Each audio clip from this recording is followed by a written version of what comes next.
आज का ये अद्भुत क्रमांक बहुत ही अद्भुत होने वाला है क्योंकि आज हम आपको बताने वाले हैं कैंची धाम की दिव्यता के विषय में। यदि आप कैंची धाम जा रहे हैं, आपकी योजना बन रही है, तो कौन से वो कार्य हैं जो आपको कैंची धाम पहुंचकर अवश्य करने चाहिए। और यदि महाराज जी के अद्भुत आशीर्वाद की आप अपेक्षा रख रहे हैं तो ये कार्य कैसे आपके लिए बहुत ही सहायतामंद हो सकते हैं। तो इसीलिए क्रमांक के साथ में बने रहिएगा, क्रमांक को पूरा अवश्य देखिएगा। आइए प्रारंभ करते हैं आज के इस दिव्य क्रमांक को। जैसा कि आप सभी आजकल देख पा रहे होंगे कि कैंची धाम की लोकप्रियता दिन प्रतिदिन बढ़ती जा रही है। जिस भी व्यक्ति को आप देख रहे होंगे उनके मुख पर महाराज जी का नाम होगा, कैंची धाम का नाम होगा और हमेशा उनके मुख से एक बात आप सुन पा रहे होंगे कि मैं भी कैंची धाम जाना चाहता हूँ। तो ऐसा क्या है कैंची धाम में जो कि आज पूरे देश दुनिया भर से लोग कैंची धाम पहुंच रहे हैं। वैसे तो कैंची धाम की जो भूमिका है, कैंची धाम की जो शक्ति है, उसका वर्णन यदि अनेकों मुखों से भी कहा जाए तो बहुत कम होगा। लेकिन कैंची धाम की कुछ मूलभूत बातें आपको अवश्य पता होनी चाहिए क्योंकि इसी क्रम में हमारे पास बहुत से प्रश्न आ रहे हैं कि इस दिन मैं कैंची धाम पहुंचने वाला हूं तो मुझे क्या करना चाहिए, कैंची धाम में कैसे आराधना पूजा क्या विधि होनी चाहिए। आज हम इसी के ऊपर चर्चा कर रहे हैं। तो देखिए, जब भी आप कैंची धाम जाने की योजना बनाते हैं और योजनाबद्ध तरीके से जब कैंची धाम पहुंचते हैं तो कौन से वो कार्य हैं जिन्हें आपको अवश्य करना चाहिए या आपकी सूची में ये कार्य होने ही चाहिए।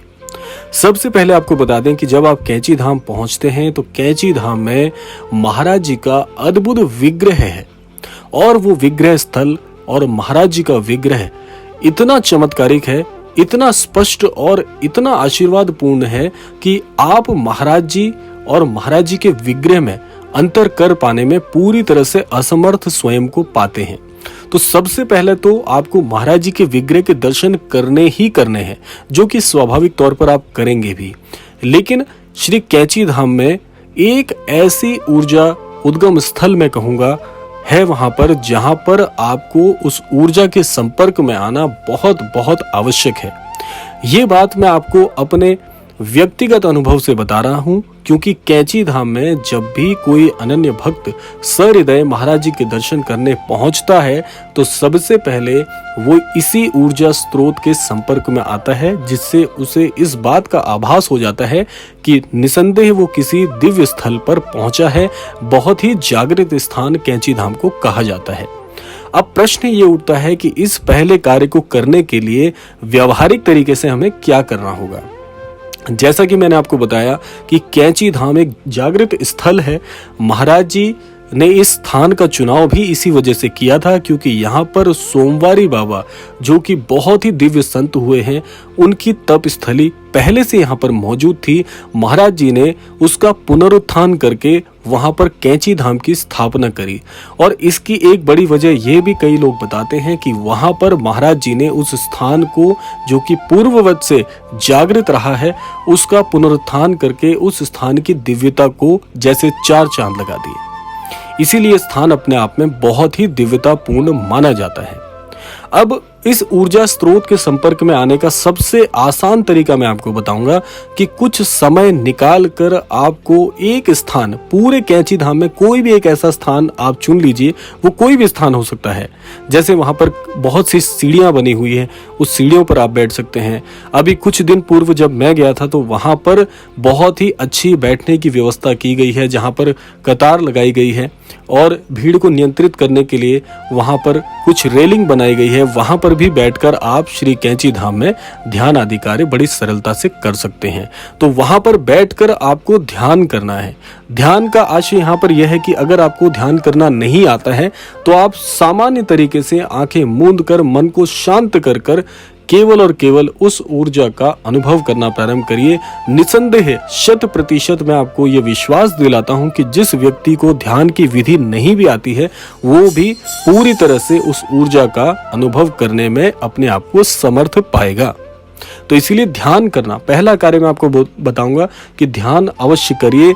आपको 100% ऊर्जा स्पर्श करेगी और निसंदेह आपके जीवन में मार्गदर्शन बढ़ जाएगा। पहला कार्य आपको ये करना है। दूसरा कार्य आप क्या कर सकते हैं, जो मैं भी जब भी कैंची धाम जाता हूं इस कार्य को अवश्य करता हूं। दूसरा कार्य है कि महाराज जी के विग्रह के समक्ष यदि बैठने का आपको मौका मिल जाए, अगर मिल जाए तो बहुत ही भाग्यशाली हैं आप। एक स्थान का चुनाव कर लीजिए जहां से महाराज जी के विग्रह के आपको बहुत ही सामने दर्शन हो। अगर ऐसा स्थान मिल जाए तो भी ठीक है, नहीं मिल पाए तो एक स्थान का चुनाव कर लीजिए जो आपको लगे कि जहां पर बड़ी ही सुगमता से आप बैठे हुए हैं। बैठकर आसन लगाकर आंखें मूंद के आपको हनुमान चालीसा का कम से कम 5 बार पाठ अवश्य करना चाहिए। ये मैं अपने व्यक्तिगत अनुभव से आपको बता रहा हूं, क्योंकि आप सोचिए कि आप एक ऐसे जागृत स्थान में बैठे हुए हैं जहां पर महाराज जी का निवास स्थान रहा है। महाराज जी ने कई अनन्य भक्तों की बिगड़ी बनाई हो, इसी स्थान से कईयों की किस्मत सवारी हो, और ऐसे स्थान पर बैठकर यदि महाराज जी के समक्ष बैठकर आप स्वयं श्री हनुमान चालीसा का पाठ करते हैं तो कितना दिव्य और कितना अद्भुत ये नजारा होगा, कितना अद्भुत ये समागम होगा आत्मा से परमात्मा का। तो ये कार्य बहुत दिव्य है। इसीलिए ये कार्य यदि आप करते हैं तो निसंदेह आपके जीवन का ये बहुत यादगार क्षण भी होने वाला है कि सामने महाप्रभु बैठे हैं और महाप्रभु की ही चालीसा का पाठ आप महाप्रभु के समक्ष कर रहे हैं। तो मुझे ऐसा लगता है कि इस धरा का सबसे अद्भुत ये बहुत ही विहंगम दृश्य इसे कहा जा सकता है। तो ये कार्य आप अवश्य करिएगा। तीसरा एक कार्य आप कर सकते हैं जो कि बहुचर्चित है, वो कार्य है कि आप अपनी सुविधा अनुसार, अपने सामर्थ्य अनुसार, जैसा कि आप सब जानते भी हैं कि महाराज जी को कंबल वाले बाबा भी कहा जाता है।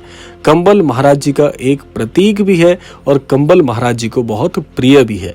तो एक कार्य आप कर सकते हैं कि अपनी सुविधा अनुसार, अपने सामर्थ्य अनुसार आप अपने गृह स्थान से या जहां कहीं से भी आपको सहूलियत होती हो, वहां से एक कंबल आप कैंची धाम अवश्य ले जाएं।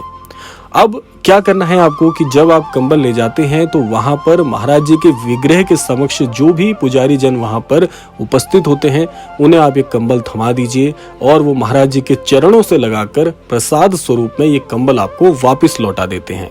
अब इस कंबल का आपको क्या करना है कि इस कंबल को आप अपने गृह स्थान पर ले जाएं और एक स्थान यदि आपने बनाया हुआ है महाराज जी का कोई दिव्य स्थान अपने घर में, तो वहां दिव्य स्थान पर महाराज जी के छवि चित्र के समक्ष इस कंबल को आप स्थापित कर दीजिए। और यदि आपने अपने घर पर महाराज जी का दिव्य स्थान नहीं बनाया हुआ है तो आप क्या कर सकते हैं कि महाराज जी का एक दिव्य स्थान अवश्य आपके घर पर आपको बनाना चाहिए यदि आप महाराज जी से जुड़े हुए हैं, और उस दिव्य स्थान पर इस कंबल को ले जाकर चढ़ा दीजिए। तो उससे आपके घर में महाराज जी का आशीर्वाद हमेशा बना रहेगा। और ये भी मैं अपने व्यक्तिगत अनुभव से आपको बता रहा हूँ, ये कार्य मैंने भी खुद किया है और बहुत ही अद्भुत होता है। ऐसा लगता है कि आपके गृह स्थान पर महाराज जी का दिव्य स्थान हो गया है तो आपका घर भी मंदिर के समान हो जाता है।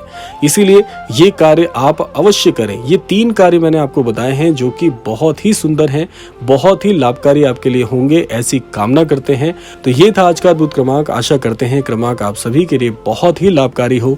इसी कामना के साथ विदा लेने का समय भी आ गया है। विदा लेने से पूर्व समय है प्रार्थना का। यही प्रार्थना करना चाहूंगा कि श्री महाराज जी हमारे सभी अनन्य दर्शकों को कैंची धाम बुलाएं, अपने आशीर्वाद से कृतार्थ करें और सभी को सन्मति और सद्बुद्धि की प्राप्ति हो। इसी कामना के साथ विदा लेते हैं। मिलते हैं अगले क्रमांक में। तब तक के लिए जय श्री राम, जय गुरुदेव, जय उत्तराखंड।